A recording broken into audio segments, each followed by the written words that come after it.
అమ్మా రేపటి నుంచి నువ్వు కూడా నాతో పాటు జిమ్కి రా, జాయింట్స్ కి చాలా మంచిది. ఇప్పుడు నా జాయింట్లకి ఏమొచ్చిందంట? నువ్వు 2 గంటలు వెళ్ళి ఆ జిమ్లో ఎక్సర్సైజ్ చేసి ఏదో ప్రపంచాన్ని మోసినట్టు ఇంటికి వచ్చి మంచాన్ని పడి పడుకుంటావు. నేను పొద్దున 5ంటికి లేచి రాత్రి పడుకునేదాకా ఒంటి చేత్తో ఇంటి పని అంతా చేస్తా. కానీ నీలాగే నేనేమో మూలగను, అమ్మో అక్కడ నొప్పి, అయ్యో ఇక్కడ నొప్పి అని. చూడు ఎంత బలంగా ఉన్నాను. అమ్మా నువ్వు తినే ఫుడ్ లో అసలు ప్రోటీనే లేదు. ఎవరు చెప్పారు?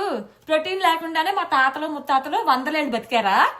అయినా ఈ జిమ్ ట్రైనర్లు డాక్టర్లు డబ్బులు దబ్బడానికి ఇలాంటి అబద్ధాలన్నీ మీకు చెప్తా ఉంటారు. నీలాంటి పిచ్చోళ్ళందరూ అవన్నీ నమ్మేస్తారు. ఇంట్లో అమ్మ చెప్పే మంచి మాటలు మాత్రం ఒక్కటి కూడా ఎక్కదు.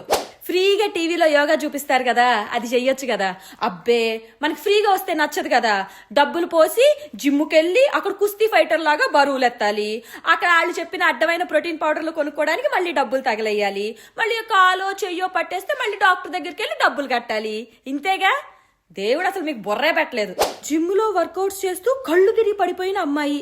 చూడు నేను చెప్తే ఇనవుగా, జిమ్కి వెళ్తే ఏమవుతుందో చూడు నువ్వే. నీకు నడుము సన్నగా అవ్వాలనుకో, రోజు పొద్దున సాయంత్రం ఇలా తిప్పు. ఒక 50 సార్లు తిప్పితే 1 రోజుల్లో సన్నగా అయిపోతావు. కాళ్ళు తగ్గాలనుకో ఇలా చేసావనుకో సన్నగా అయిపోతావు 1 రోజుల్లో. లేటెస్ట్ సర్వే ప్రకారం ఇండియా డయాబెటిక్ క్యాపిటల్ అమ్మా. మన ఇండియా పేరు చెడగొట్టడానికి మీ జిమ్ ట్రైనర్లు ఆ పాకిస్తాన్ తో కలిసి చేస్తున్న దుష్ప్రచారం ఇది. ఇవన్నీ అబద్ధాలు, ఇలాంటి నమ్మకూడదు. ఇదిగో ఎన్నిసార్లు చెప్పాను నీకు పిచ్చి పౌడర్ తినొద్దని.